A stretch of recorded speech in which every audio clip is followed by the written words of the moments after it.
আমার খামারে এই যে প্রাথমিকভাবে আমি এই যে এখানে তিনটা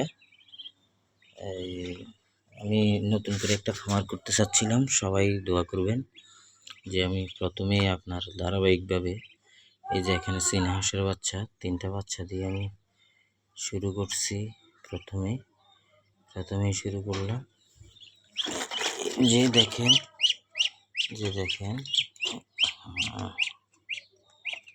এটা কি করছো? প্রথমে শুরু করলাম এই তিনটা, আরও আছে ওইখানে, ওইখানে 7টা। আমি আপনাদেরকে আমার জন্য দোয়া করবেন। আমি এই নতুন করে স্টার্ট করছি আমার এই এমআর এগ্রো ফার্ম।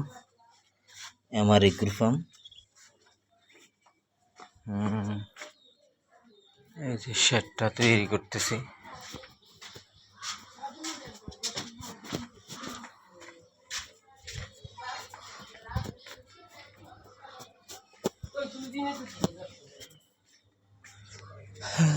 বাড়ির আঙ্গিনা লেবু, এগ্রো ফার্মের সামনে লেবু। এই যে দেখেন থোকায় আমার বাড়ির লেবু।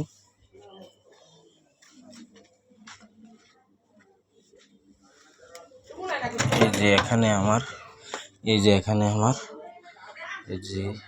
এখানে আরো 7টা। তো আমি প্রাথমিকভাবে এগুলো দিয়ে শুরু করছি। এগুলোর বয়স আপনার 1.5 মাস হয়েছে আর কি, 1.5 মাস। তো এগুলো যদি সফল হয় আমি আসলে বাণিজ্যিকভাবে আরো বড় করে করব চিন্তা ভাবনা করছি। সবাই আমার জন্য দোয়া করবেন। এখানে চাচ্ছি আর কি 100টা বাচ্চা দেওয়ার জন্য। তো মোটামুটি আলহামদুলিল্লাহ পর্যন্ত কোনো সমস্যা হয় নাই, ওই ধরনের কোনো সমস্যা হয় নাই।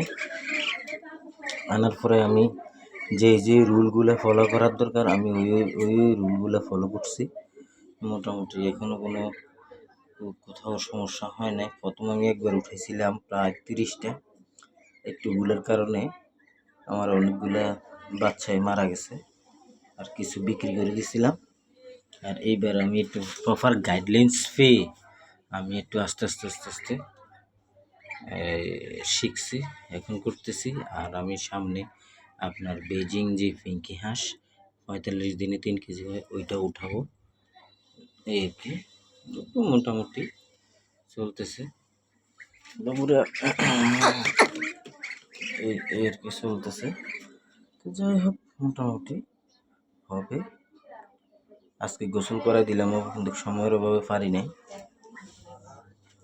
এই আর কি খাবারের যে আইটেম, বসি টুসি দিয়ে খাবার করে দিচ্ছি।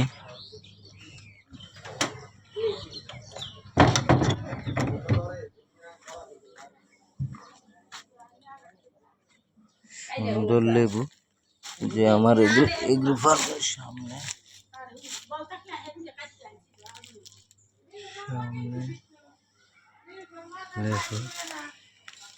এই যে লেবু, এটা হচ্ছে এলাচি লেবু, অনেক গ্রাম, খুব সেন্ট। এই যে খুবই সেন্ট,